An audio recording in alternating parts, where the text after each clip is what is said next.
नमस्कार दोस्तों, स्वागत है आप सभी का DRS चैनल पर। आज हम लोग देखने वाले हैं भूमंडलीकृत विश्व का बनना और इसका भाग 8 तथा अंतिम वाला भाग देखेंगे और इसके बाद ये चैप्टर पूरी तरह से ख़त्म हो जाएगा। तो फिर इसके बाद भूगोल शुरू किया जाएगा, भूगोल में जल संसाधन। तो चलिए शुरू करते हैं बिना देरी किए। प्रारंभिक युद्धोत्तर वर्ष मतलब युद्ध के बाद का जो प्रारंभिक वर्ष था वो कैसा था। तो द्वितीय विश्व युद्ध 1939 से 1945 ईस्वी तक चला था। इसके बाद ब्रेटन वुड्स सम्मेलन के बाद पश्चिमी औद्योगिक राष्ट्रों तथा जापान के लिए व्यापार और आय में वृद्धि हुई, यानी कुछ लोगों को बहुत संपन्नता यानी रोजगार आय में वृद्धि हुई, जिसमें पश्चिमी औद्योगिक राष्ट्र थे तथा उनके साथ साथ जापान भी था। इसके बाद क्या हुआ, विश्व व्यापार का विकास दर 1950 से 1970 ईस्वी के बीच 8% वार्षिक से भी अधिक रहा। यानी जो विकास की दर रही 1900 यानी द्वितीय विश्व युद्ध समाप्त होने के बाद 1950 से 1970 के बीच जो व्यापार यानी जो बिजनेस का जो व्यापार था, यानी जैसे बिजनेस जब लिखेंगे तो कुछ इस प्रकार से बी बनाएंगे तो कुछ ऐसे ही 8 भी बनता है। तो जो व्यापार वाला वार्षिक क्या था विकास दर था, ये 8% से भी अधिक रहा। इसके बाद जो आय यानी जो आय थी, यहाँ पर जो आय थी में 5% की दर से वृद्धि हो रही थी। बेरोजगारी 5% से भी कम रही, यानी काफ़ी ठीक ठाक समय चल रहा था 1950 से 1970 वाला।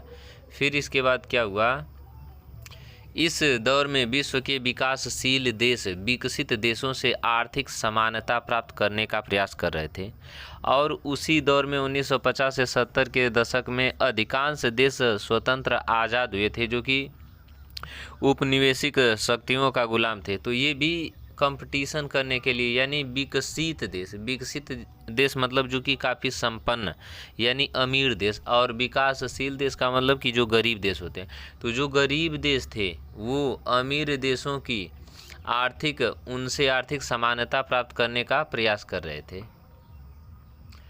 और इसी कारण से विकासशील देशों ने आधुनिक तकनीक से चलने वाले यंत्रों उपकरणों के आयात पर बड़े पैमाने में पूंजी का निवेश किया।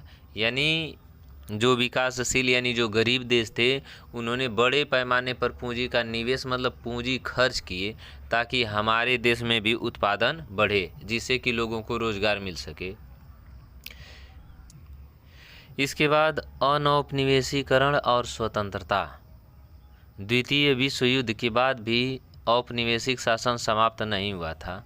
यानी ये जो अनौपनिवेशीकरण है इसका मतलब कि उपनिवेश का मतलब होता है कि दूसरे देश पर कब्जा कर लेना, और लग गया तो का मतलब कि वो देश आज़ाद हो गया।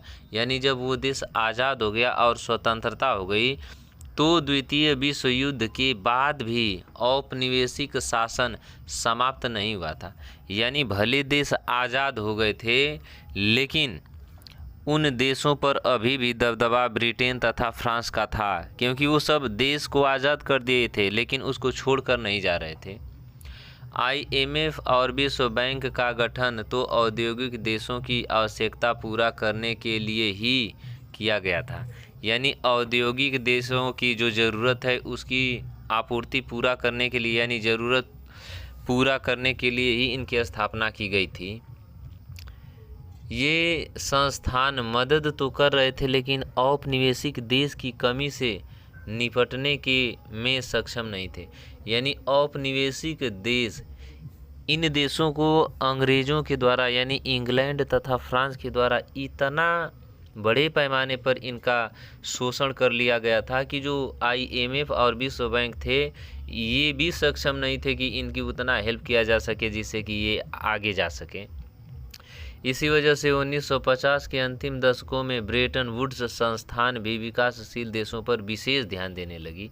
यानी अब इस पर विशेष ध्यान देना पड़ा क्योंकि ये देश इतना गरीब हो गए थे, अंग्रेज़ों के द्वारा इतना बड़े पैमाने पर इनका शोषण कर लिया गया था कि ये उस शोषण से यानी उस घाव से यानी उस जख्म को जल्दी बर्दाश्त ही नहीं कर पा रहे थे। यानी इतने बड़े पैमाने पर शोषण किया गया था कि जो ब्रेटन वुड्स संस्थान थी इसको इन पर काफ़ी विशेष ध्यान देने की ज़रूरत पड़ा।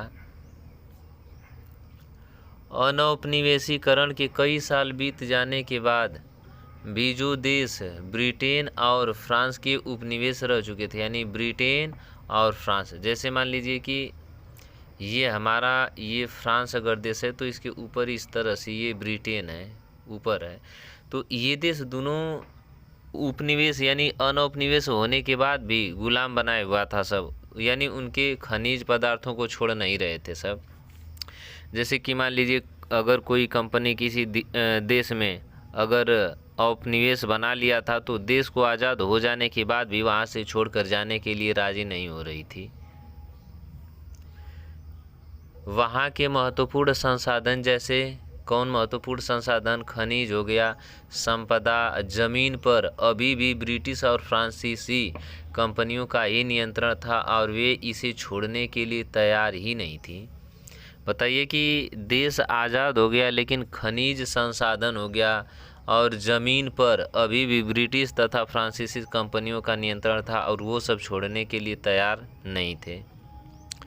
इतना ही नहीं, इसके बाद क्या हुआ कि कई बार तो अमेरिका जैसे अन्य शक्तिशाली, यानी अमेरिका किसी देश पर हालांकि वो औपनिवेश नहीं जमाया, लेकिन कई बार ऐसी स्थिति है कि अमेरिका जैसे अन्य शक्तिशाली देश की बहुराष्ट्रीय कंपनियां भी विकासशील देशों के प्राकृतिक संसाधनों का बहुत कम कीमत पर दोहन करने लगी थी।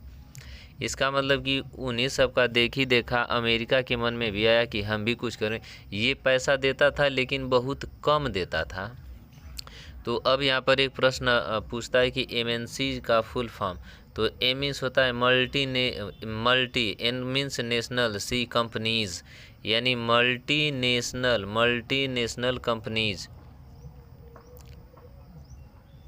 फिर 1950 से 1960 ईस्वी के दशक में पश्चिमी अर्थव्यवस्थाओं में बहुत तेज़ी से विकास हुआ। यानी 1900 जो 50-60 का दशक था, यानी जब विश्व बैंक और IMF की स्थापना की गई, तो उसके बाद के दशक में पश्चिमी अर्थव्यवस्था में बहुत तेज़ी से विकास हुआ। लेकिन जो विकासशील देश थे यानी जो गरीब देश, यानी उनको कोई विशेष लाभ न हुआ। इसी समस्या से निकलने के लिए विकासशील यानी गरीब देशों ने मिलकर के G77 के रूप में संगठित हो गए। यानी उन्होंने कहा इसमें विकासशील अर्थात गरीब देशों की संख्या 77 थी और वो 77 देशों के जो अध्यक्ष थे वो लोग एक साथ जुट करके आए, कहे कि हम लोग ग्रुप बनाएंगे, हम 77 लोग सब मिलकर के ग्रुप बनाएंगे और उसका नाम रखा गया G77 अर्थात ग्रुप ऑफ 77। तो ये देखेंगे G77 क्या है और इसकी ज़रूरत क्यों पड़ी, क्यों इसकी स्थापना की गई। तो जैसा कि अभी अभी बताया है कि कौन है, जो पश्चिमी देश थे उनकी तो काफ़ी सुधार हो गई थी, लेकिन उनकी अर्थव्यवस्था विश्व बैंक और IMF के बनने से काफ़ी सुधर गई थी। लेकिन कुछ विकासशील देश अभी भी गरीब थे, उनको कोई विशेष लाभ नहीं हुआ। तो इसी वजह से ये लोग ग्रुप ऑफ यानी ग्रुप ऑफ 77 की स्थापना की। देखिए ये क्या है ग्रुप ऑफ 77, इसमें प्रारंभ में 77 देशों की संख्या थी। इसे ग्रुप ऑफ 77 के नाम से भी जाना जाता है या भी कहा जाता है। यह 77 विकासशील देशों का समूह था यानी गरीब देश। इसकी स्थापना कब की गई थी, तो 15 जून 1964 ईस्वी में की गई थी। यह विकसित देशों का मुकाबला करने के लिए बनाया गया था। यानी इसको इसलिए बनाया गया ताकि ये भी यानी जो कौन है, जैसे जो विकासशील देश हैं ये विकसित देशों का क्या कर सके, मुकाबला कर सके। यानी उनके जैसे इन गरीब देशों में भी बड़ी बड़ी कंपनियां स्थापित हो जाएं, बड़े पैमाने पर प्रोडक्शन होने लगे। तो इन सब के लिए G77 की स्थापना की गई थी। तो ये रहा। इसके बाद एक समूह है जिसका नाम है NIO। तो ये एक प्रकार से हेड है। इसका फुल फॉर्म होता है न्यू इंटरनेशनल इकोनॉमिक ऑर्डर, नया अंतर्राष्ट्रीय आर्थिक व्यवस्था। वर्तमान में इसमें 130 से अधिक सदस्य देश हैं। यानी G77 के लिए ये आवाज़ उठाता है। और ये क्या करता है G77 के लिए कि जो NIO होता है, NIEO यानी न्यू इंटरनेशनल इकोनॉमिक ऑर्डर जो होता है, नया अंतर्राष्ट्रीय आर्थिक व्यवस्था, इससे विकासशील देश, जो विकासशील देश हैं, यही चाहते थे कि उन्हें विकास के लिए अधिक सहायता मिले, कच्चे माल का बढ़िया क्या हो, मूल्य मिले, और तैयार मालों को विकसित यानी जो अमीर देश हैं उनके बाज़ारों में बेचने का बेहतर अवसर मिले। यानी NIO एक प्रकार का क्या है, हेड है। तो जो विकासशील देश थे वो यही चाहते थे कि जो NIEO है ये हमारे कच्चे माल का अच्छा मूल्य दिलाए, और जो तैयार माल हैं इनको विकसित देशों में बेचने में काफ़ी सहायता करे। और इसके बाद ये हो गया। इसके बाद देखते हैं कि जो ब्रेटन वुड्स था, यानी जो ब्रेटन वुड्स सम्मेलन था वो कब तक चला और किसको लाभ किया। तो जो ब्रेटन वुड्स 1944 में स्थापित किया गया था, उसमें जो विकसित देश थे केवल उन्हें ही लाभ हुआ, लेकिन जो विकासशील देश थे उनको बहुत अधिक लाभ नहीं हुआ। और इसके बाद उसका समापन हो गया। भाई कोई संस्था अगर रहेगी जब सबको नहीं लाभ पहुंचाएगी तो उसका सभी लोग यूज़ नहीं करेंगे, इसके बाद वो नष्ट हो जाता है। तो क्या हुआ ब्रेटन वुड्स में, ब्रेटन वुड्स का समापन और वैश्वीकरण की शुरुआत, ये हमारा हेडिंग है। हेडिंग क्या है इस प्रकार से, हेडिंग ब्रेटन वुड्स का समापन और वैश्वीकरण की शुरुआत, ये हेडिंग हो गई। और देखेंगे क्या है ये, ब्रेटन वुड्स सम्मेलन का आयोजन अमेरिका के न्यू हैम्पशायर, यानी ये राज्य का नाम है, अमेरिका के न्यू हैम्पशायर राज्य में जुलाई 1 यानी 1 जुलाई 1944 में किया गया था। इसमें देश की मुद्राएं अमेरिकी डॉलर से जुड़ी थी और डॉलर सोने पर आधारित था। यानी ब्रेटन वुड्स के बारे में तो पहले बताया ही गया है 1944 में, यानी देश की अलग अलग मुद्राओं को अमेरिका के डॉलर के साथ जोड़ दिया गया और उसमें डॉलर को ही श्रेष्ठ बताया गया, क्योंकि ये ब्रेटन वुड्स वहीं पर हुआ था। तो कहा गया कि देखिए, अगर अमेरिका ने किसी को कह दिया कि आपका 10 रुपया हमारे $1 के बराबर रहेगा, तो उनको मानना पड़ेगा, क्योंकि वो वर्चस्वशाली यानी शक्तिशाली देश था। इसके बाद इसका अंत कैसे हुआ, तो अंत का मतलब कि जो 1955 यानी इधर अमेरिका 1955 से 75 तक यानी लगभग 20 साल तक वियतनाम से लड़ाई में उलझा हुआ था, जिसके परिणाम स्वरूप डॉलर की कीमत घटने लगी तथा सोने की कमी हो गई। यानी जब बड़े पैमाने पर युद्ध होता है तो जो भी सोना चांदी रहता है सब गिरवी पर रख दिया जाता है। जैसा सोच सकते हैं कि 20 साल तक लड़ाई चली थी वियतनाम से। और इसके बाद जो अमेरिका का डॉलर था वो क्या हुआ, घट गया, उसकी कीमत गिरने लगी। और जब उसकी कीमत गिरने लगी तो इसका परिणाम क्या हुआ कि इसके बाद अमेरिकी राष्ट्रपति रिचर्ड निक्सन, ये पूछता है कि उस समय अमेरिका के राष्ट्रपति कौन थे, तो रिचर्ड निक्सन ने डॉलर को सोने से अलग करने की घोषणा कर दिया। इसके बाद ब्रेटन वुड्स व्यवस्था का अंत हो गया और लोगों ने तैरती विनिमय प्रणाली, यानी जिसे क्या कहते हैं, तैरती विनिमय प्रणाली को कहते हैं floating exchange rate system, floating exchange system को अपनाया गया। और इसके बाद 1971 में इस प्रकार से क्या हो जाता है कि जो ब्रेटन वुड्स है उसका अंत हो जाता है। हालांकि ब्रेटन वुड्स का अंत हो गया, लेकिन उसके सम्मेलन में जो संस्थाओं का निर्माण किया गया था, जैसे कि विश्व बैंक हो गया और IMF हो गया, वो आज भी कार्य कर रहे हैं। इसके बाद जब लोगों ने फ्लोटिंग एक्सचेंज रेट सिस्टम यानी तैरती विनिमय प्रणाली दर को अपना लिया, तो इसे ही इतिहास में वैश्वीकरण यानी ग्लोबलाइजेशन नाम दिया गया। तो इस प्रकार से वैश्वीकरण की क्या हो जाती है, शुरुआत हो जाती है। इसके बाद अब हम लोग देखने वाले हैं बहुविकल्पीय प्रश्नों को। बहुत इम्पोर्टेंट प्रश्न है, देखिएगा और वीडियो को पूरा शुरू से लेकर अंत तक देखिएगा, तभी समझ में आता है, नहीं तो फिर छूट जाएगा। तो पहला प्रश्न हमारा देखते हैं क्या है। हमारा पहला प्रश्न हेडिंग है प्रारंभिक युद्धोत्तर वर्ष। प्रारंभिक युद्धोत्तर वर्ष में क्या हुआ था कि द्वितीय विश्व युद्ध कब तक चला था। ये डेट पूछ रहा है कब तक, यानी कब तक तो मतलब 1945 तक चला था। अब शुरू हो गया 1939 से, तो option B is the correct answer. इसके बाद क्या है, देखिए आंसर हो गया। इसके बाद दूसरा प्रश्न है। दूसरा प्रश्न क्या बोल रहा है कि द्वितीय विश्व युद्ध के बाद व्यापार और आय में वृद्धि किस सम्मेलन के बाद हुई। तो ये तो कहने वाली बात ही नहीं है, इसमें कोई और सम्मेलन ही नहीं हुआ।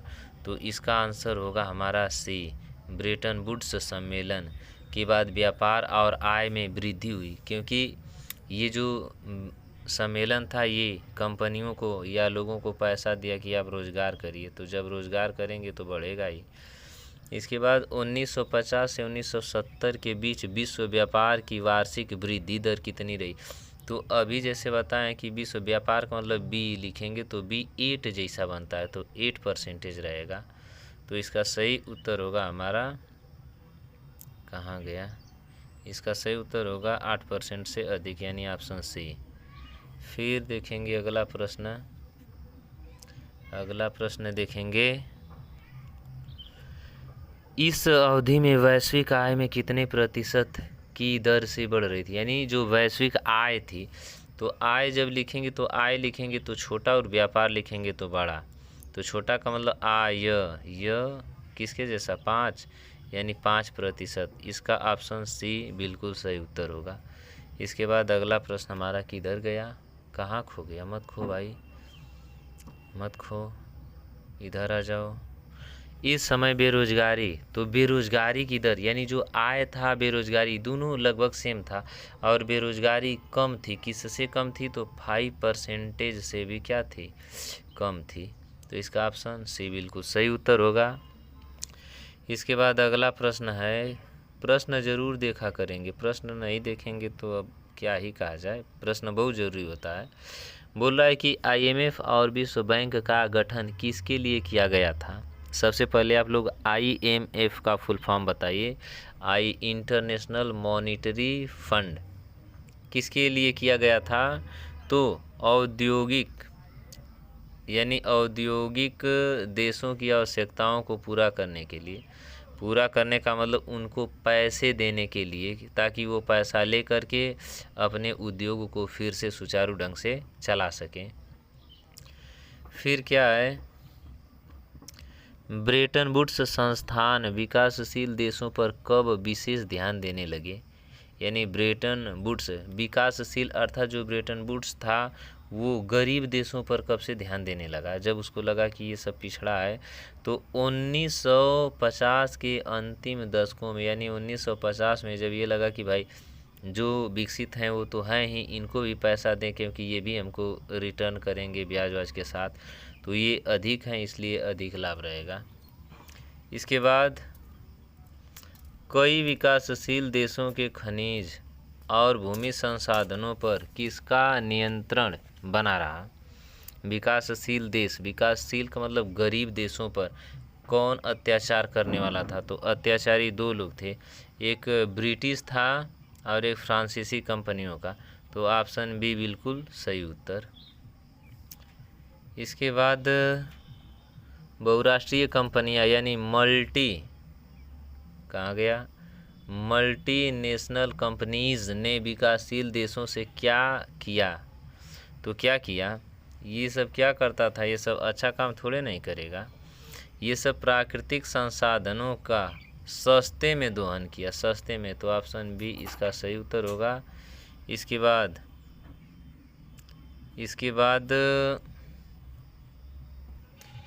इसके बाद अगला प्रश्न है, G77 की स्थापना कब हुई थी। तो G77 की स्थापना हुई थी 15 यानी 15 जून 1964 को, यानी 15 जून 1964 को क्या किया गया था, G77 की स्थापना किया गया था। अगला प्रश्न, G77 की प्रारंभिक सदस्य संख्या कितनी थी। तो इसके नाम में ही इसका उत्तर है G77, यानी ग्रुप 77 में कितने देश थे, तो 77 यानी हमारा बिल्कुल सही उत्तर ए होगा। इसके बाद अगला प्रश्न, G77 की स्थापना कहाँ हुई थी? तो G77 की स्थापना, ये तो खैर नहीं पढ़ाए हैं लेकिन इसको देख लीजिएगा। इसकी स्थापना किया गया था अनकटाड में। अनकटाड यानी संयुक्त राष्ट्र सम्मेलन, ऑप्शन सी इसका सही होगा, और 1964 में। फिर NIEO का पूर्ण रूप क्या है? तो NIEO का पूर्ण रूप क्या होगा? नहीं, कहाँ गया? इसका होगा न्यू इंटरनेशनल इकोनॉमिक ऑर्डर, यानी बी वाला एकदम सही है। फिर कहाँ गया अगला प्रश्न? ये NIEO से विकासशील देशों की मुख्य मांग क्या थी? यानी विकासशील देश क्या चाहते थे? वही चाहते थे कि बढ़िया मूल्य हमारे फसलों का मिल जाए और जो हम लोग बना रहे हैं वो जाके दूसरे देशों में बिक जाए। तो बिकने के लिए अधिक आर्थिक सहायता, कच्चे माल का उचित मूल्य और बाज़ारों तक पहुँच। हाँ, तो NIO से क्या सोचते थे? तो यही सोचते थे। इसका सही उत्तर हो जाएगा बी वाला। अगला प्रश्न, ब्रेटन वुड्स सम्मेलन कहाँ हुआ था? ब्रेटन वुड्स सम्मेलन को कहाँ किया गया था? अमेरिका में किया गया था, ऑप्शन सी बिल्कुल करेक्ट आंसर है। अगला प्रश्न, ब्रेटन वुड्स सम्मेलन कब हुआ था? तो ब्रेटन वुड्स सम्मेलन जुलाई 1944, एकदम सही उत्तर ए वाला बिल्कुल सही है। अगला प्रश्न कहाँ गया? इधर है, कहीं गया नहीं है, ये जाएगा कहाँ? ब्रेटन वुड्स व्यवस्था में मुद्राएं किससे जुड़ी थी? तो मुद्रा किससे जुड़ी थी? जो मुद्रा थी वो डॉलर से कि सोना से? जो डॉलर था वो सोना से, लेकिन जो मुद्राएं थी वो डॉलर से जुड़ी हुई थी। तो इसका ऑप्शन बी वाला सही होगा। फिर अमेरिकी डॉलर किस पर आधारित था? तो जो अमेरिका का डॉलर था वो सोना पर, सब डॉलर से जुड़ा था और जो डॉलर था वो सोना से जुड़ा हुआ था।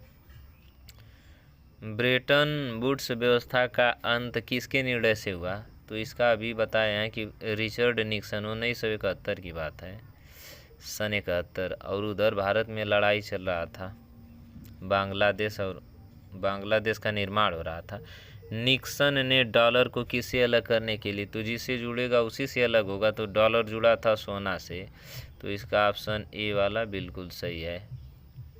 इसके बाद ब्रेटन वुड्स व्यवस्था समाप्त होने के बाद कौन सी व्यवस्था अपनाई गई? फ्लोटिंग एक्सचेंज रेट सिस्टम, यानी फ्लोटिंग एक्सचेंज रेट सिस्टम, तैरती विनिमय दर प्रणाली को अपनाया गया और इसे ही ग्लोबलाइजेशन, वैश्वीकरण कहा गया। तैरती विनिमय दर प्रणाली, तैरती कहाँ गया? तैरती विनिमय दर प्रणाली, हाँ सही है। इसके बाद हमारा ये देखेंगे, ये जो है ये अंतिम प्रश्न है। वैश्वीकरण ग्लोबलाइजेशन की शुरुआत किस घटना से मानी जाती है? तो इसकी शुरुआत कहाँ गया? ब्रेटन वुड्स व्यवस्था के अंत से मानी जाती है, यानी जैसे ही ब्रेटन वुड्स का अंत हुआ तो जो अलग अलग जो देश थे वो क्या अपनाएं? तो फ्लोटिंग एक्सचेंज रेट सिस्टम अपनाएं और इसे ही कहा गया ग्लोबलाइजेशन यानी वैश्वीकरण। तो इस प्रकार से ये रहे हमारे आज के टोटल 22 प्रश्न, और इसको अच्छा से देख लेंगे, रिवाइज कर लेंगे, पढ़ लेंगे तो सब कुछ याद रहेगा एग्जाम में, नहीं तो फिर भूल जाएंगे। इस प्रकार से इस चैप्टर का अंत हो गया, और अगला हम लोग का चैप्टर है जिसका नाम है समकालीन भारत 2, यानी भूगोल का पढ़ेंगे। चैप्टर का नाम है जल संसाधन। तो कमेंट में ज़रूर बताइएगा कि ये चैप्टर कैसा रहा और पढ़ने के बाद आप में सुधार आया कि नहीं। इसके बाद उसी के हिसाब से और भी अगर कुछ परिवर्तन करना रहेगा तो किया जाएगा, अगर नहीं कमेंट करेंगे तो फिर कोई बात नहीं है, जैसे बताया जा रहा है उसी प्रकार से बताया जाएगा। तो ये रहा, और इसके बारे में अब क्या बताएं। इसके बारे में तो यही है कि आप लोग ठीक है पढ़ लीजिएगा। और तो ठीक है, आज के लिए इतना ही, मिलेंगे अगले वाले वीडियो में। तब तक के लिए जय हिंद।